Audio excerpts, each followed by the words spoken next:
जब से सिनेमा की दुनिया में वेब सीरीज ने सेंध मारी है, तब से लोग ओटीटी प्लेटफॉर्म्स की तरफ कुछ ज्यादा ही आकर्षित होने लगे हैं। आज भले ही ढेर सारे ओटीटी प्लेटफॉर्म्स हो हमारे लिए, लेकिन इस क्षेत्र में क्रांति का श्रेय स्ट्रीमिंग प्लेटफॉर्म नेटफ्लिक्स को जाता है। नेटफ्लिक्स अपने शोज और दामों के लिए हमेशा से अन्य ओटीटी प्लेटफॉर्म से अलग रहा है। अपने प्लान्स के दाम घटाकर यह कंपनी एक बार फिर चर्चा में आई है। आज भले ही इस स्ट्रीमिंग प्लेटफॉर्म के पास करोड़ों पेड यूजर्स हैं, लेकिन एक समय ऐसा था जब यह कंपनी मूवी डीवीडी बेचा करती थी। इस कंपनी को खड़ा करने का आइडिया आया अमेरिकी उद्योगपति रीड हॉस्टिंग्स के दिमाग में। 90 के दशक में सिनेमा के दीवानों के लिए फिल्म देखने के लिए ज्यादा विकल्प मौजूद नहीं थे। उन्हें या तो थिएटर जाना होता था या फिर फिल्मों की कैसेट्स किराए पे लेनी पड़ती थी। किराए पे ली गई कैसेट्स के साथ एक समस्या ये थी कि लौटाने पर अगर देर हो गई तो उपभोक्ता को बहुत ज्यादा दाम चुकाना पड़ता था। रीड के साथ भी कुछ ऐसा ही हुआ। 1997 में उन्होंने एक वीडियो स्टोर से 1995 में रिलीज हुई एक मूवी अपोलो 13 की कैसेट्स किराए पे ली। फिल्म देखने के बाद वो समय पर कैसेट वापस करना भूल गए। 6 हफ्तों के बाद वे जब वीडियो स्टोर में कैसेट वापस करने गए तो उन्हें $40 लेट फीस जमा करनी पड़ी। इस घटना से रीड इतने शर्मिंदा हुए कि उन्होंने अपनी पत्नी को भी इस बारे में नहीं बताया।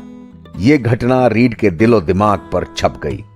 एक दिन वो जिम में वर्कआउट कर रहे थे। अचानक उनके दिमाग में एक आइडिया आया। वह जिम की फीस की तुलना मूवी कैसेट के किराए के साथ करने लगे। उन्होंने सोचा कि जिम में एक व्यक्ति पूरे महीने की फीस देने के बाद जितना मन चाहे उतना वर्कआउट कर सकता है। उन्होंने सोचा कि अगर ऐसा ही कुछ कैसेट के किराए के साथ किया जाए तो लोग अपनी पसंद की फिल्म एक ही दाम में कई बार देख पाएंगे। इसके साथ ही रीड ने यह भी सोचा कि कैसेट का समय अब जा रहा है। आने वाले समय में लोग डीवीडी को ज्यादा महत्व देंगे। रीड की इसी सोच ने नेटफ्लिक्स नाम के इस नए बिजनेस मॉडल को जन्म दिया। उन्होंने अपना यह आइडिया कंप्यूटर एग्जीक्यूटिव मार्क रेडोल्फ के साथ शेयर किया। यह वही दौर था जब ऑनलाइन किताबें बेचने वाली कंपनी अमेज़न कामयाबी की तरफ बढ़ रही थी। मार्क रेडोल्फ ने भी अमेज़न के बारे में सोचा और उन्हें रीड का आइडिया पसंद आया। आइडिया तो आ गया था, लेकिन इसे धरातल पर लाना काफी मुश्किल था क्योंकि रीड डीवीडी के ज्यादा दाम से परेशान थे। ऐसे में मार्क ने रीड को ऑनलाइन डीवीडी बेचने का सुझाव दिया और बस शुरू हो गया नेटफ्लिक्स का सफर। 29 अगस्त 1997 को कैलिफोर्निया के स्कॉट्स वैली में 30 कर्मचारियों के साथ विल्मोट रीड हॉस्टिंग्स जूनियर और मार्क रेडोल्फ ने नेटफ्लिक्स की शुरुआत की। रीड ने इस बिजनेस में $2.5 मिलियन का निवेश किया।